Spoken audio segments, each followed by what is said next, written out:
Welcome. Welcome to A Taste of Justice with Professor Angela Mae Kupenda.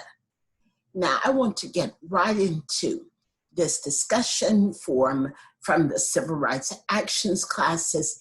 It's about different forms of immunity. Now, we already said that individual officers can be sued. Make sure you go back and listen to the other tape. Now, I was a little sleepy on that tape, but you make sure you listen to it, okay? Now, individual officers can be sued, but they may be entitled to some form of immunity. Now, let's start with our judges. Judges may be entitled to immunity under 1983, meaning you don't get any damages from them, but they're entitled to this immunity if they are acting within their jurisdiction. Let me give you two hypotheticals. In the first hypothetical, there is a young woman named Linda Kay, and her mother is very worried about her. Linda Kay is about 15.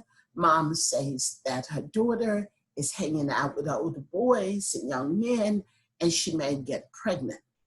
She gets a lawyer, and she also gets a doctor to agree to sterilize her daughter without her daughter's consent to make sure she doesn't get pregnant. So she takes all of the paperwork to a judge and wants the judge to sign off on the order. Without conducting any type of investigation, the judge signs off, and Linda Kay is sterilized. She thinks she's going to the hospital to have her appendix removed. Now, years later, she has married and she's trying to conceive and can't figure out why she cannot. And so she learns later about everything that has happened and brings a lawsuit against her mother, the doctor, probably the lawyer, and also the judge. Now, the judge is the only one there who is an officer of the government, who is a state actor.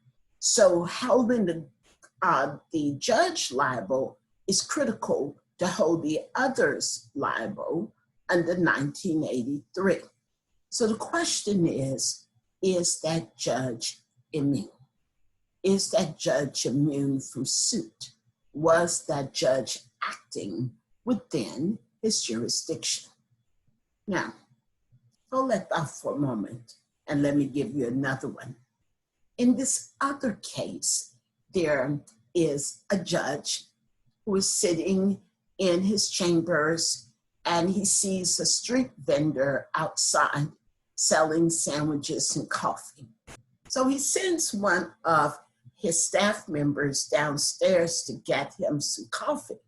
They go down, they buy a cup of coffee, they bring it upstairs to the judge.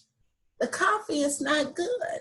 The coffee is lukewarm and it's horrible.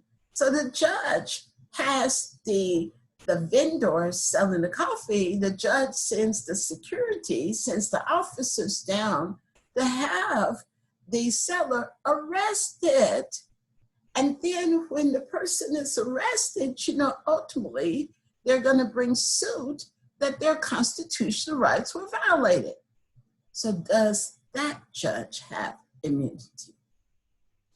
Now, the coffee case, I think it's more straightforward. The court said, of course you don't have immunity. Yes, you were in your chambers when you ordered to court and had the person arrested for the bad coffee, but that is not within your jurisdiction. Now, in the case involving Linda Kay, the court held that the judge was acting in his jurisdiction. Yes, the court said he should have taken some additional steps to make sure that the rights of the 15-year-old Linda Kay were protected, but he was still acting within the jurisdiction of his work and ruling on that case. So she was unable to get a recovery. Of course, there was a dissent. The dissent said that ordinarily when a judge rules, there's still an opportunity for the person to appeal. That's why we give judges immunity, because there's a way to correct any constitutional violation. But here, in the case involving Linda Kay, there was no way to appeal. She did not even know what was happening to her. But the cases are consistent, that judges have that judges have immunity as long as they are acting within their jurisdiction, and they cannot, therefore, a suit would not prevail generally under 1983. I know I throw in generally a lot, but as lawyers, you see that sometimes rulings happen that you may not predict, but we're talking about what the general rules are. Let me give you another. Legislators generally have immunity, the speech and debate clause of the Constitution. The court says if they were not immune, they would never pass legislation. They move slowly anyway, sometimes it seems, doesn't it? And so the court says that legislators or anyone who is acting in that legislative capacity are entitled to immunity. Let me give you a hypothetical.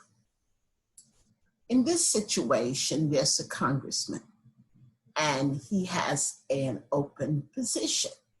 So one of his employees, a female, applies for the job.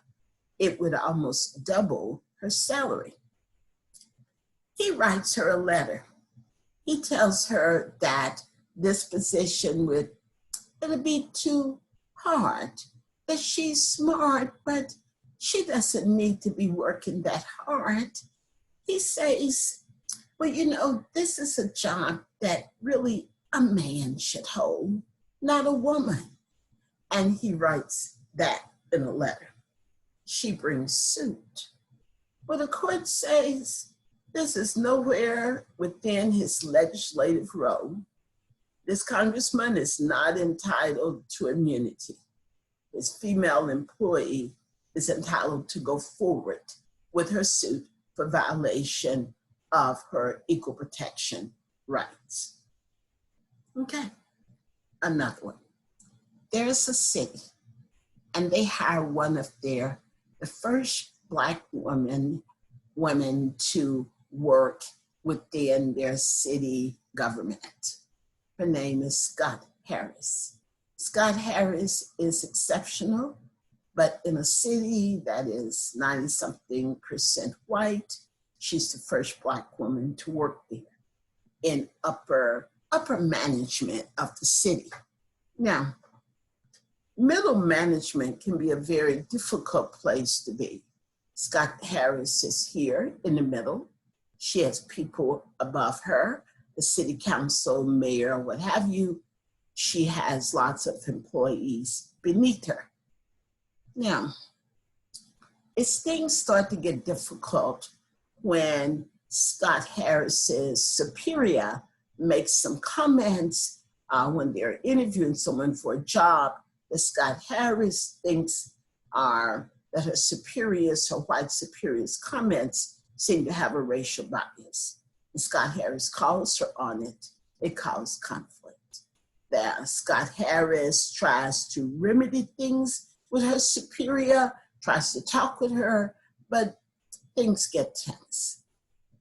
Now, in the meanwhile, Scott Harris, who's in the middle, also has employees working beneath her.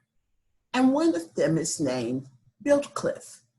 Reportedly, Biltcliff makes comments about some of the other Black women who work in other positions, subordinate to them both.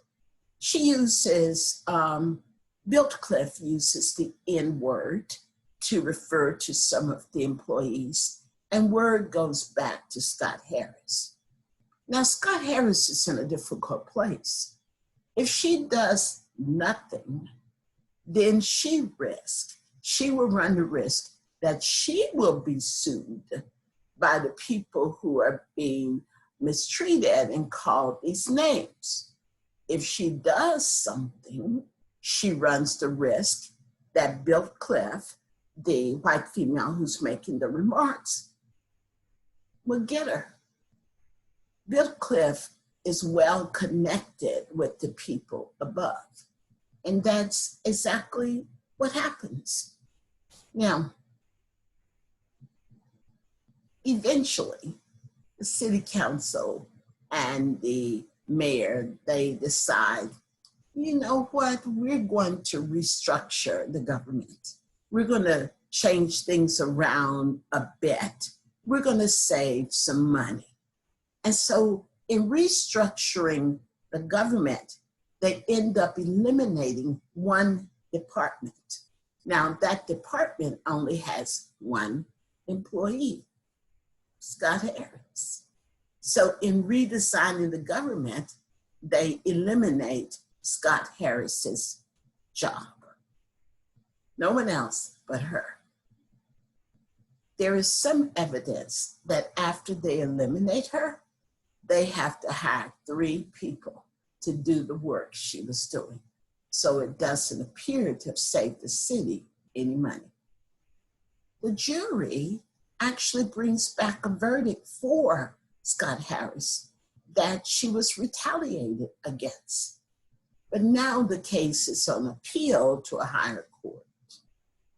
And the court says, when they restructured everything, even though they're executive officers, they were working in a legislative role. And since they're doing legislative actions and redesigning the department, therefore, the individuals who restructured to terminate Scott Harris, the Black woman, they say that they were entitled to absolute immunity. So therefore, Scott Harris had no recovery, no job. I had a student who, when I visited at Boston College, who did extensive work on this case, research. He just couldn't believe that result. He believed that somehow Scott Harris's lawyer must have made a big mistake, that surely that could not be the result. But after much research and reading through all of the pleadings, he came to the conclusion that such was indeed the result. Now, how did the congressman, he was denied immunity, the woman who sued him got a recovery. But here in Scott Harris's case, these individuals were granted immunity and Scott Harris receives no recovery. What is the difference in these 2 cases? I leave that for you to consider, how to distinguish between the 2. At the bottom in the notes, I give you the names of the cases if you want to go back and read and check my interpretation of all of this. For Scott Harris, some of the material is found in the lower court's opinion, but all of this points to this idea of immunity. Section 1983 says every person acting under color of law shall be liable. But here the court has said, yes, they're liable if it's an appropriate person and if they do not have immunity. Now, this is our last clip for this week. Next week, my students will be going in depth on these cases. And in the clip I bring you next week, we will be talking about what's called qualified immunity.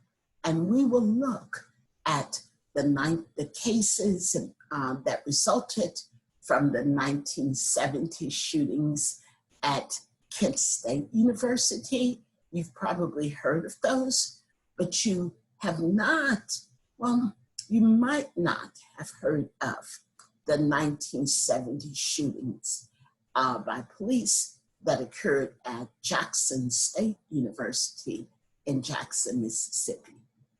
Again, this is a taste of justice with Professor Angela Mae Kupenda.